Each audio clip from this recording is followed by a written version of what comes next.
म छु नि त नि अनि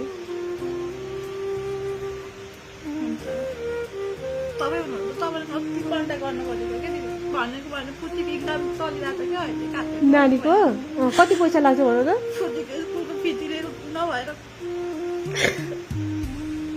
पैसा कति लाग्छ भन त फी तिर्न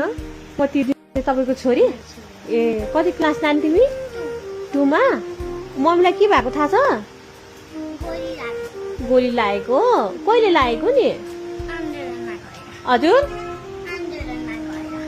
आन्दोलनमा गएर तिमी कहाँ थियौ नि आन्दोलनमा मम्मी जानु भन्दाखेरि स्कुलमा ए स्कुलमा थियो ओहो के तिम्रो नाम प्रियङ्का दाहाल ए ल ल यहाँ चाहिँ अब मम्मीलाई सहयोग ल्याएको छ दिदीले है त्यहाँ चामलहरू छ अनि त्यो चाहिँ खानेकुराहरू छ नानीलाई है त्यहाँ अनि यो चाहिँ तपाईँको 91,000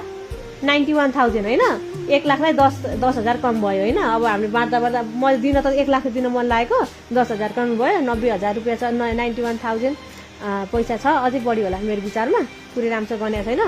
अनि यो चाहिँ तपाईँको लागि है तपाईँ एकल महिला अहिले श्रीमान हुनुहुन्न है डिभोर्स पनि भएको छैन श्रीमानले छोडेर जानुभएको होइन नानी सानो नानी रहेछ अब ठिक छ बाबालाई घर आउनुपर्छ भन ल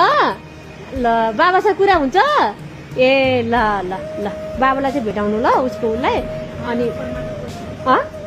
फोनमा बोलिरहेको हुन्छ अनि बहिनीलाई फेरि पनि भेटौँला तिम्रो नाम भन त